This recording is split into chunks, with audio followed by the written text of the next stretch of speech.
Comme chaque jour durant ces vacances, notre page été. Aujourd'hui, nous vous emmenons sur les traces du célèbre poète Pierre de Ronsard à Couture-sur-le-Loir, dans le Loir-et-Cher. On retrouve en direct sur place Marine Randonnier. Bonjour Marine. Vous allez nous faire découvrir la maison natale du poète.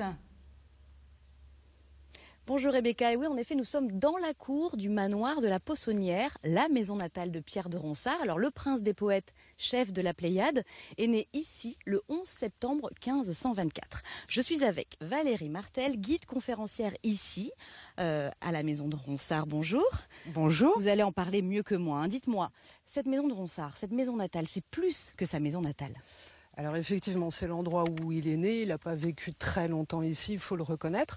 Mais en attendant, quand on relit ses poèmes, on s'aperçoit que toute la nature qui nous encadre est pleinement évoquée dans sa poésie. La forêt de Gâtine, le Loir, les pièces troglodytiques. Et pour vous prouver son attachement à cette région, quand il était à Paris et qu'il publiait un recueil de poésie, il signait toujours Pierre de Ronsard, gentilhomme vendômois. Alors ici, nous sommes dans la maison où il est né. Est-ce que c'est une maison style Renaissance ? Alors oui et non, c'est-à-dire que le manoir en lui-même a été construit à la fin du XVe siècle, donc l'architecture est typique du gothique tardif. Par contre, effectivement, au début du XVIe siècle, ont été rajoutés, à la demande du père de Pierre de Ronsard, tout un décor sculpté dans le style de la première Renaissance, tel qu'on peut le découvrir dans les grands châteaux de la Loire.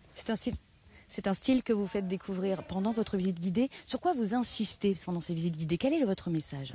Alors, avant toute chose, j'essaye de faire en sorte que les gens arrêtent d'appeler cet endroit la poissonnière. C'est bien la poissonnière, je leur explique pourquoi, comment, d'où ça vient.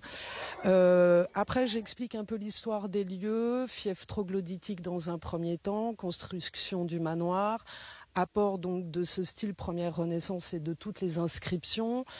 C'est ce qui me permet aussi d'aborder l'historique de la famille du poète. En gros, dites-vous que le site s'est agrandi et enrichi au fur et à mesure de leur ascension sociale. Merci beaucoup. Juste une dernière question. Votre poème préféré, votre vers préféré de Ronsard ? Alors c'est difficile car il y en a beaucoup, mais on va citer celui-ci puisque ça fera plaisir aux viticulteurs du coin.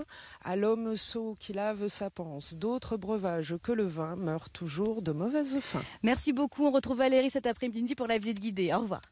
Merci Marine, merci à votre invité. À ce soir, le 12-13 continue sur France 3. Bonne journée.